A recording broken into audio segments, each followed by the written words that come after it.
ay nagkaroon na ng 32 insidente, Mr. President. Is that a correct figure, Mr. President? Opo, yun po, ayon po yun sa Marina at nagbigay po sila ng pahayag na patuloy po ito na nagkakaroon ng mga insidente po sa karagatan. 32 insidente. Ang huli po bago itong nangyari noong 2023 ay yung pong MV Mary Joy. Opo. 249 passengers and crew, 33 ang patay. Opo. Ngayon pong 2026, 51 na po ang patay. At ilan po ang missing dito, Mr. President? Alam na ho ba natin dahil binanggit niyo po kanina, sinabi 10 lang ang missing pero 15 yung lumabas. At hindi pa ho natin alam kung, alam nyo, masakit ng mamatayan, mas masakit pa yung hindi makita yung bangkay ng iyong mahal sa buhay at hindi mo alam kung missing ba siya or what.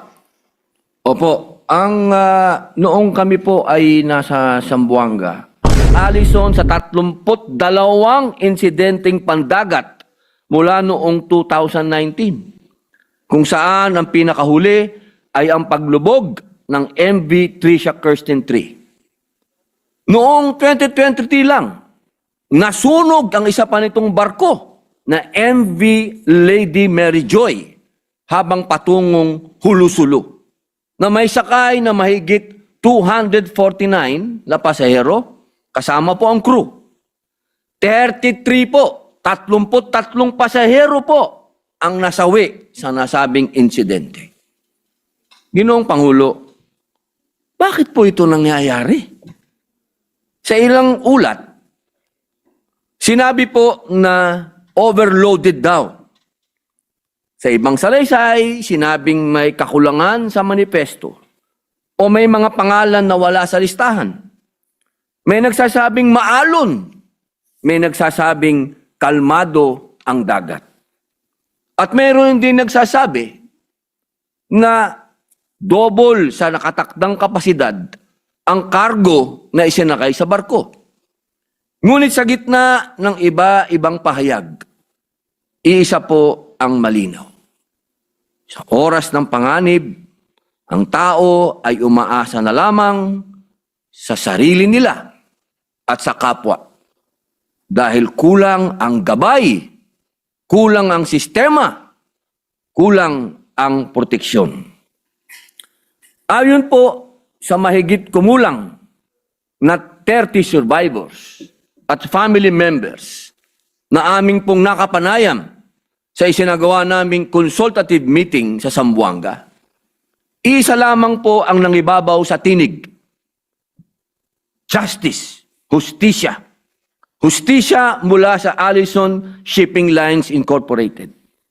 Hustisya mula sa mga kinauukulan na tila ba ay kinukubling impormasyon sa sambayanan. Naglilikha ng agam-agam ang kakulangan ng opisyal na pahayag ng mga sangkot at ng mga dapat managot. Naghahalo-halo ang impormasyong ipinapakalat sa social media. At ang mga totoong nangyayari ay hindi na napapahayag. Nagkakaroon na lamang ng tinatawag nating PR management. Bakit nga ba ganito?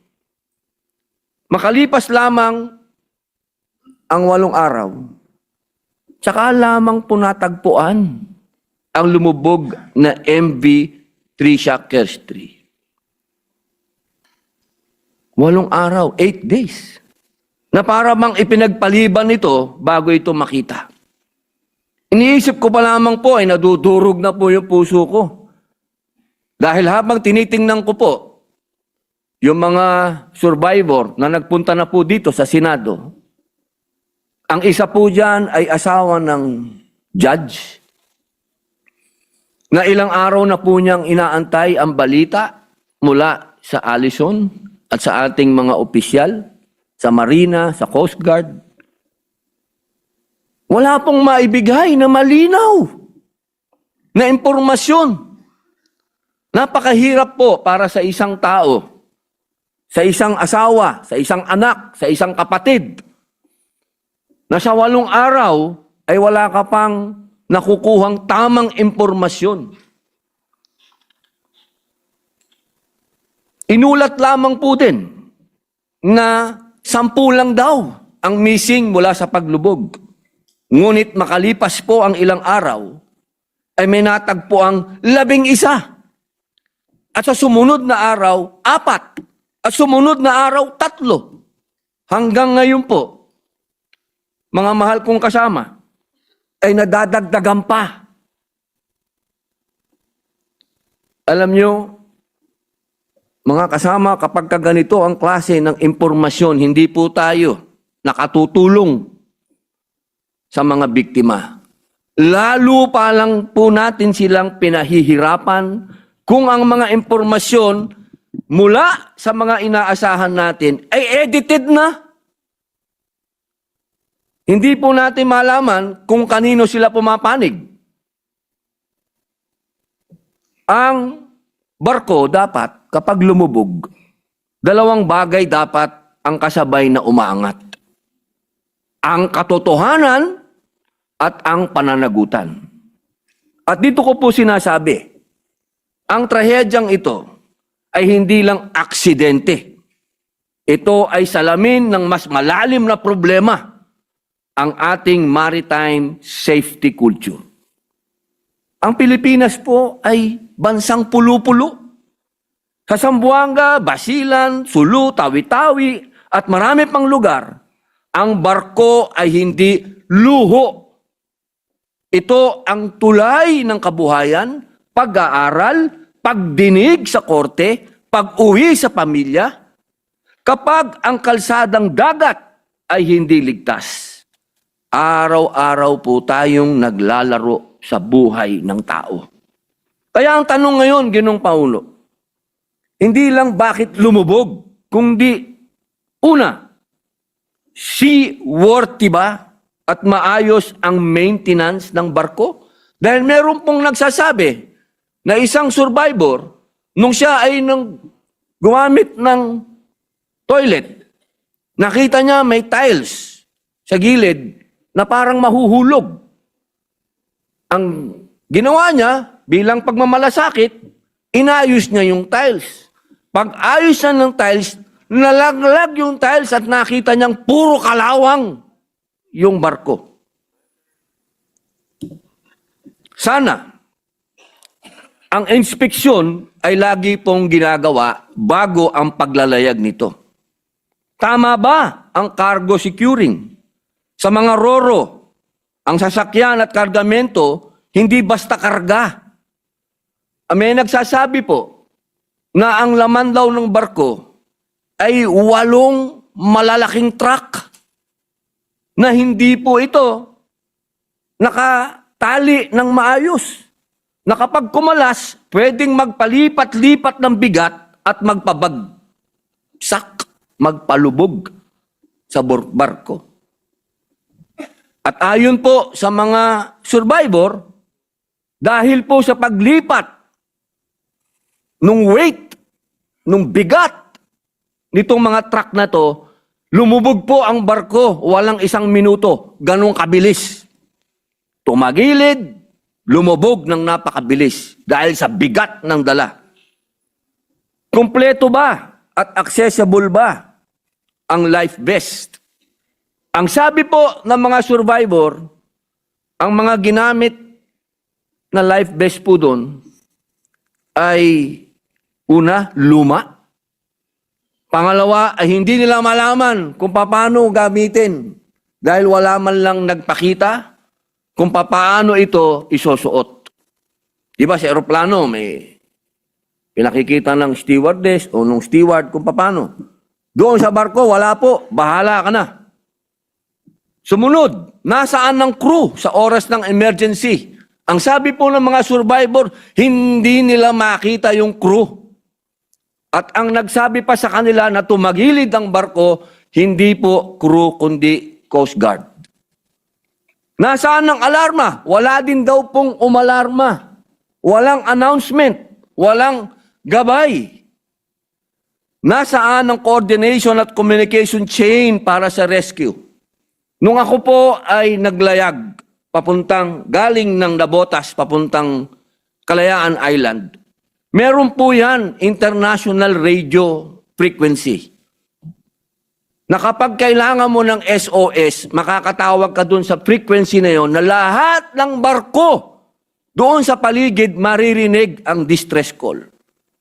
Hindi po malaman kung bakit dumating ang rescue pagkalipas ng 3 oras.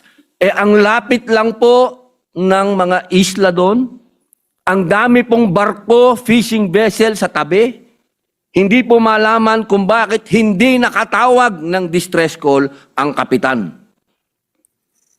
At ang pinakamahalaga, inuulit ko po, tama ba ang mga ulat na nakarating sa publiko?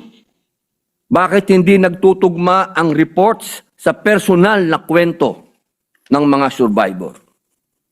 Ito po ang mga dahilan kung bakit inihain po natin ang Senate resolution na nag-uutos sa naangkop na Senate Committee na magsagawa po ng masusing investigasyon sa paglubog ng MV Tricia Kirsten 3 upang matukoy ang tunay na sanhi, ang mga naging pagkukulang, at ang mga dapat managot. At upang magbunga ito ng konkretong batas at reforma. Nagpapasalamat po tayo ng buong puso, ang mga kapatid niyo pong mga Muslim at Kristiyano, kaming lahat, dahil inumpisahan na po ni Senador Raffy Tulfo ang pagdinig ng kanyang komite ng public services para dito. Sa mga susunod na pagdinig, sigurado tayong sisilipin ng komite ang mga sumusunod. Una, operator at ship management. 2, crew competence at training. 3, marina standards at audit process. 4, PCG pre-departure inspection at onboard safety procedures. 5, port operations at ticketing manifest control. 6, search and rescue protocols at response times. Kung may isang aral na paulit-ulit sa kasaysayan ng ating maritime tragedies, ay ito. Kapag mali ang listahan, mali ang rescue response. At mali ang magiging identification process. Bigyan po natin ng dignidad ang bawat pasahero dahil buhay po ito. Meron po yan nanay, may tatay, may asawa, may anak, may kapatid, may lolo, may lola, may pamilya. Kailangan natin ng nationwide requirement para sa digital ticketing at real-time manifest verification. Walang makakasakay ng hindi na-validate. May cross-check sa boarding gate. May access ang PCG at local disaster offices sa real-time passenger count. At may mabigat na parusa sa operator na papayag sa extra na pasahero sa labas ng sistema. Hindi sapat na kompleto sa papel. Dapat kompleto sa aktual at madaling kunin sa loob ng ilang segundo. Standardize, hindi makeshift, hindi nakalak at clearly mark ang mga life vest stations. Dahil ayon po sa mga survivor, ang iba ay nakalak. Ang iba pong mga lifeboat ay plywood. Mandatory safety briefing sa bawat biyahe. Regular emergency drills para sa crew at random compliance and checks. Sa Ro-Ro vessels, ang sasakyan at kargamento ay bigat na maaring magdulot ng trahedya kung sobra sa capacity at mali ang pagkakatali. Mas mahigpit po na rules sa vehicle capacity, lashing, inspection bago umalis at documentation. Random, stricto at mas pinadalas na checking at penalties kapag substandard ang securing. Stability, compliance lalo na kapag nag-iiba ang load at distribution. Napakahalaga po kasi ng balance at tamang load sa barko. Hindi po pwede na basta-basta lang tayo lalagay dyan ng mabibigat, ng hindi tama yung balanse dahil katulad po na nangyari, tumaob yung barko. Panglima, kung may distress call, dapat may standard clock. Ano ang unang dispatch? Ano ang pinakamalapit na asset? Ano ang coordination sa LGU, Navy, Air Force at civilian responders? Paano ipapaabot sa publiko ang malinaw at structured updates? Hindi po pa iba-iba. Hindi po pwedeng pinaglalaruan po natin ng emosyon ng bawat tao. Hindi po madali ang mag-antay ng balita sa kapamilyang nawawala. Pang-anim, insurance at assistance na makatao. Kung ang minimum insurance ay maliit, mabagal at tadtad ng kung ano-anong pahirap ng dokumentasyon, ang lalong nakakadagdag sa dalamhati ng pamilya ng mga nasawi. Repasuhin po natin ang mandatory passenger insurance coverage. Gawing mabilis, simple at transparent ang claim process. At kung may negligence, hindi dapat insurance lang. Dapat may karagdagang pananagutan. At sana po, wala pong lokohan. Kasi po, doon po sa nangyari, yung ating mga survivor, pumupunta po doon sa Allison at humihingi ng financial support. Dahil siyempre po, galing po yan sa malalayong lugar. Katulad po nung asawa nung judge, galing pa ng Lanao, pupunta doon sa Zamboanga, babiyahe ka. Pagdating doon, kailangan mong hotel, kailangan mo, may mga kasama ka, Muslim po yan. Hindi po pwedeng umalis ang babae ng Muslim na walang kasama. Kailangan, lagi po yan may kasama. Kukuha yan, kakain yan. Eh, nung pumunta po doon sa Allison para humingi ng assistance, pambihira, bibigyan mo ng 10,000. Meron pang isang survivor dyan, nung humihingi ng assistance, bibigyan nga ng pera. Nung tiningnan niya yung pipirmahan niya, yun na pala yun. Kumbaga, yung 10,000 mo, yun na, pumapayag ka na. Yun na yung ano mo. Yun na yung waiver mo na hindi ka na magreklamo. Anong klaseng lukuhan yan? Porket alam nating taga-probinsya itong mga ito, lolokohin natin. Pangpito, safety culture. Dapat pong maisabatas at madiin sa enforcement ang prinsipyong na ang barko ay hindi dapat bumabiyahe dahil pwede. Bagkus bumabiyahe po ito dahil ligtas. Ginoong tagapangulo, ang sakit po ng pamilyang nagluluksa ay hindi lang dahil may namatay. Mas masakit dahil may mga tanong na walang sagot. At kung may sagot man, bulahan. Mas masakit din dahil may pakiramdam na pwede na sanang naiwasan. Ipakita natin po na tayo po rito sa Senado ay narito para sa kanila. Hindi lang para makipagluksa, kung hindi magsaayos. Hindi lang para mag-imbestiga, kundi para mabago ang sistema. Paulit-ulit na po ito. Nagtataka tayo, ba't may nagre-rebellion? Paano hindi magre-rebellion? Patuloy ang pangloloko. Sa sambayan ng Pilipino, ang layunin po ng privilege speech na ito ay public information. Para malaman ninyo ang mga tanong, para makita ninyo ang mga kailangang baguhin, at para malaman ninyo na may mga ginagawa tayong hakbang para hindi na ito muling maulit. At sa mga ahensya at operator, ang pananagutan ay hindi personal na atake. Ito ay hinihinging karapatan ng mamamayan sapagkat nasa ating konstitusyon ang mahusay na transportasyon. Kapag buhay ang nakataya, parang awa nyo na. Kawawa na itong mga taong ito. Paulit-ulit na lang. Ginoong tagapangulo, mga kapwa ko senador, inihiling ko po ang suporta ninyo para sa inyong mga kapatid na Moro. Para sa isang masusing inquiry at sa mga reformang kailangan nating ipasa.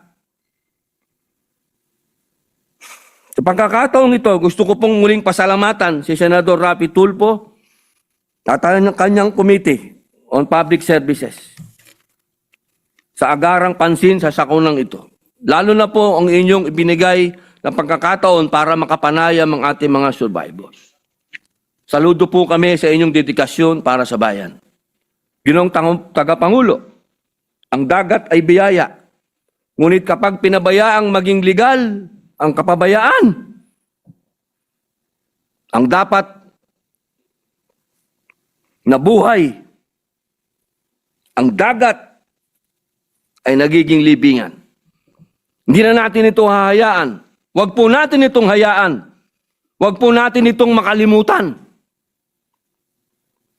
Sa huli, manalangin tayo para sa mga pumanaw. Allahumma magfirli, lahum warhamhum. At para sa mga naiwan at mga nakaligtas na bigyan sila ng lakas, katarungan at kapanatagan. Maraming salamat po, Ginoong Pangulo. Senator, we recognize Senator Joel Villanueva. Thank you, Mr. President. Unang-una po, Ginoong Pangulo, nais kong ipaabot ang ating taus-pusong pakikiramay sa 51 individual na nawala o naging biktima ng kamatayan dito sa isang napakabigat na trahedyang ito. Nais din po nating ipaabot sa ating kasamahan, Senator Robin Hood Padilla, ang ating taus-pusong pakikiisa at in solidarity, Mr. President, and we commiserate with our distinguished colleague and join our distinguished colleague from Bicol region and Nueva Ecija in looking for solutions and answers to a lot of questions that he raised, Mr. President. Saludo po tayo sa kanya, Ginoong Pangulo, sapagkat nung nakaraang linggo ay napag-usapan namin ito on the sidelines, and he actually told me, Mr. President, that he is indeed going to Zamboanga to look into this. Kaya po, nagpapasalamat po tayo sa kanya bilang representative ng Senado para ipakita sa ating mga kababayan doon na we are not being remiss of our duties and responsibilities in ensuring, Mr. President, na may karamay po sila. Mr. President, may I just be allowed to ask some clarificatory questions if my distinguished colleague would yield to just 1-2 questions, Mr. President? Opo, isa pong kaligayahan ng ating mga biktima po nito na marinig po ang inyong mga katanungan. Una po, muli babanggitin ko po na sinasamahan ko ang ating kaibigan at kasamahan dito sa Senado sa pagkondena sa napakasakit na trahedya na nangyari sa ating mga kababayan. Nag-a-agree po ako na kung nasusunod ang ating mga patakaran, ang mga batas na naririyan na, hindi naman po siguro nangyari ito, Ginoong Pangulo. Nakakakulo po ng dugo sapagkat ang Pilipinas ay mayroong mahigit 7,100 islands at alam natin na ang paglayag sa barko, ang transportasyon using boats, Mr. President, is a usual and normal transportation being used by our kababayans. And if I'm not mistaken, as I was listening attentively to the privileged speech of the gentleman from Bicol and Nueva Ecija, Mr. President, binabanggit po niya na yung pong kumpanya na Allison Shipping Lines ay nagkaroon na ng 32 insidente, Mr. President. Is that a correct figure, Mr. President? Opo, yun po, ayon po yun sa Marina at nagbigay po sila ng pahayag na patuloy po ito na nagkakaroon ng mga insidente po sa karagatan. 32 insidente. Ang huli po bago itong nangyari noong 2023 ay yung pong MV Mary Joy. Opo. 249 passengers and crew, 33 ang patay. Opo. Ngayon pong 2026, 51 na po ang patay. At ilan po ang missing dito, Mr. President? Alam na ho ba natin dahil binanggit niyo po kanina, sinabi 10 lang ang missing pero 15 yung lumabas. At hindi pa ho natin alam kung, alam nyo, masakit ng mamatayan, mas masakit pa yung hindi makita yung bangkay ng iyong mahal sa buhay at hindi mo alam kung missing ba siya or what. Opo, ang noong kami po ay nasa Zamboanga, ang sabi po nila noong, kasi marami pong lumabas, marami pong lumitaw na mga pamilya doon, na ang sinasabi po nila ay sumakay daw po yung kanilang pamilya doon. Tinatanong po namin sila, meron po ba kayong katibayan dahil wala po sa manifesto? Ang sabi nila, ang nangyayari daw po at laging practice na, pagdating na daw po sa barko, doon daw po kumukuha ng ticket. Kaya wala po sila doon sa manifesto. Mr. President, if I may interject right away, wala hong manifesto? Meron pong manifesto pero hindi po yun yung tamang bilang. Totoong bilang. Opo, sapagkat doon po sa barko mismo ay nagbebenta po ng ticket. Doon na po, pagka nakalayag na, ay hindi po dapat ganun eh. Opo. Kasi dapat yan po ay on the spot, chinecheck mo yung ticket, yung pasahero pagsakay. Kaya nga po yung isang survivor, ang sabi niya, yung iba daw po nakahiga sa floor dahil walang kama. Ibig sabihin, sobra po yung pasahero, overloaded. Nakakalungkot, Ginoong Pangulo, dahil ito'y basic na, kumbaga, sasakay ka, hindi mo pa sigurado kung ano yung sasakyan mo, binibigay mo yung tiwala mo doon sa worthiness ng barko, binibigay mo yung tiwala mo doon sa competence ng mga crew, binibigay mo yung tiwala mo sa competence ng kapitan ng barko, etc. Pero ganito po yung mangyayari. Mr. President, hindi ko patatagalin itong aking interpellation, pero gusto ko lang malaman, Mr. President, mula sa ating kaibigan, kay Senator Robin Hood Padilla, ano na po ang status ngayon nitong Allison Shipping Lines? Ilan ho ba ang barko nito? Ilan na po yung bumabiyahe pa rin? Sila po ba ay pinigilan muna ngayon habang iniimbestigahan po yung kanilang mga sasakyang pandagat, Ginoong Pangulo? Opo, ngayon po, tayo po ay bagamat may pagkukulang po ang Marina sa usapin na ito, nagpapasalamat po tayo sa kanila sapagkat ngayon po grounded po lahat ang kanilang paglalayag. At hanggang sa ngayon po ay kinukumpirma namin yung mga lumalabas po na sa amin pong sariling investigasyon dahil ito po ay ipinasa na po namin kay Senator Raffy Tulfo. Pero sa amin pong sariling investigasyon, nung nagpunta po kami doon, ay talagang patunay po talaga na napakarami pong barko ng Allison ang luma na at hindi na po naiintindihan kung bakit ito'y nakakalayag pa. Kaya talaga pong kailangan na po talagang busisiin ito dahil yung isa nga pong kwento halos lahat daw po ng, alam niyo po, kapag ka ikaw ay may shipping line, dapat may shipyard ka. Yes. Ang kwento nila, nasaan ang shipyard ng Allison? Sana ipakita nila kung nasaan yung mga barko nila na luma na hindi na pinatatakbo. Dahil sa ngayon daw po, nasaan yung mga barko na yon? Mukhang pinalubog na lahat. Yun po yung mga kwento na sana ay masagot sa investigasyon po. Dahil tunay po, kaibigang Joel, Senador, Idol, ito po'y napakasakit na para sa ating mga kapatid dahil paulit-ulit at laging buhay po ang kapalit Hindi na po ito pati bata noong doon po sa nangyaring sunog doon sa bago po itong huli. Bata naman po ang nasunog. Hindi po ito biro. Ito po'y mga tao, mga kababayan natin. Kaya ako po'y nagpapasalamat at kayo po'y nandyan, Senator kaibigan. Kasama niyo po tayo sa pagtingin at pag-focus dito sa mga gaps na ating nakikita. But these gaps, Mr. President, are very basic. Very basic. 1+1 yun na siguraduhin mong may life vest. 1+1 yun na siguraduhin mong hindi overloading. Sa dami po ng aksidente na nangyari sa karagatan, ang pinaka nakakalungkot, parang pare-pareho lang po yung dahilan kung bakit nangyari.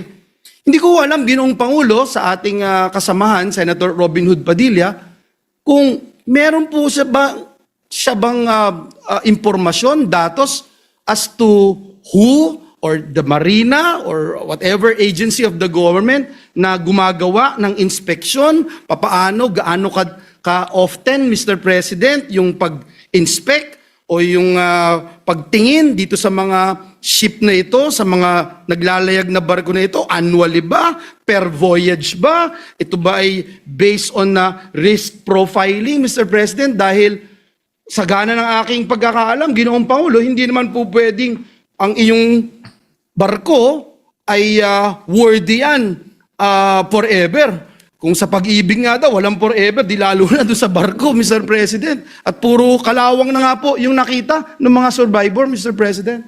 Tama po. Yan po yung gusto natin talagang maripaso dito. Sapagkat kung ginagawa po ng Marina ang kanilang mandato, hindi po mangyayari ito. At kung ginagawa din po ng ating PCG ang kanilang mandato na inspeksyonin yung mga taong sumasakay. Kasi ngayon po, kasama po yan eh.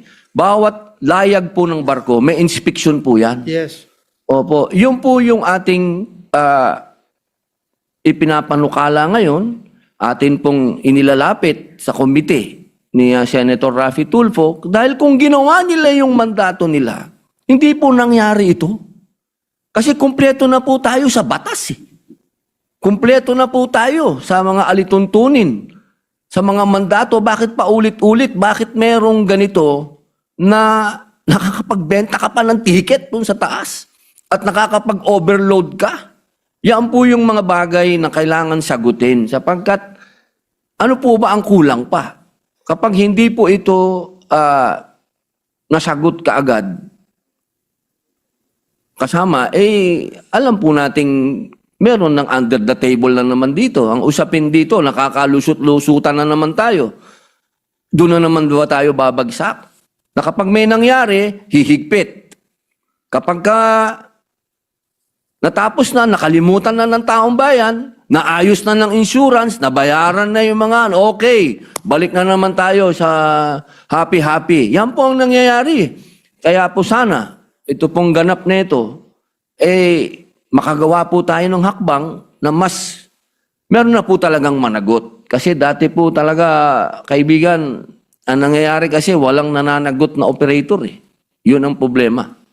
Salamat po, Ginoong Pangulo, sa ating kasamahan, Senator Robin Hood Padilla. Nais ko lang po, for the last time, put into the records of this August Chamber, my utmost dismay on this particular issue. I sincerely appreciate the passion and magnanimity of our colleague for bringing this up. And let me also emphasize and add into the mix of discussion, Mr. President, this representation fought very hard for the passage of occupational safety and health standards.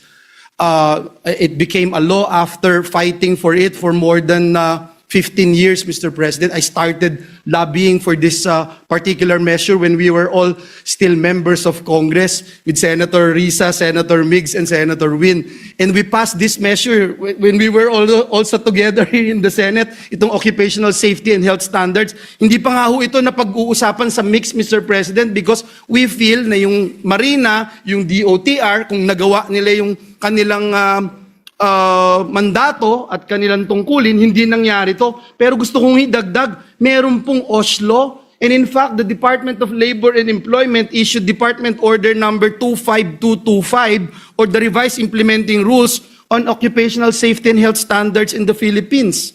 The revised IRR broadens its jurisdiction, Mr. President, to encompass all establishments, projects, and work sites, regardless of industry or location. And under this DO 129 series of 2013, or the rules and regulations governing employment and working conditions of seafarers on board ships engaged in domestic shipping, and of DOLE Department Order number 132, yung labor inspection should cover vessels, Mr. President. And so in the coming hearing, Mr. President, I hope that we will be able to invite representatives from DOLE as to how they are looking into this. How often does DOLE conduct inspection of vessels? And what are identified deliverables? Kasama ho yan sa batas. Ma-identify yung deliverables, especially, Mr. President, the enforcement of the maritime occupational safety and health standards. So I just wanted to put that on record at siguro yung isa pa, Mr. President, yung dahil dito sa expanded DO 25225, makita at malaman natin mula sa Department of Labor and Employment kung na-harmonize po nila yung kanilang authority with Marina, with Philippine Coast Guard, and other maritime regulators, muli, para ma-avoid yung overlapping and conflicting inspections. Pero gaya ng sinabi kanina ni Senator Robin Hood Padilla, the more inspection, the more na masiguro yung safety at hindi lang lalayag kasi pwede, hindi, dapat ligtas. The more na may ganun, mas meron pong peace of mind ang ating mga kababayan na mga bumabiyahe. Bumabiyahe araw-araw, bumabiyahe para matupad yung kanilang pangarap, bumabiyahe para makibaka sa mas magandang bukas o sa mas magandang hinaharap ng kanyang pamilya at kanyang mga mahal sa buhay. So yun lamang po, Ginoong Pangulo, at sana makita rin natin yung jurisdictional boundaries between DOLE labor inspectors and flag state or port state control inspections. But the bottom line is, these are basic things that our government agencies should be doing. And muli, we salute our dear brother, our dear colleague, Senator Robin Hood Padilla, and makakaasa po kayo ng ating full support dito sa resolusyon para imbestigahan at makakita pa tayo ng mas maayos, mas malinaw na sagot sa problema at sa mga challenges na kinakaharap ng ating mga kababayan. Maraming salamat po, Ginoong Pangulo. Maraming salamat, distinguished colleague. Maraming salamat.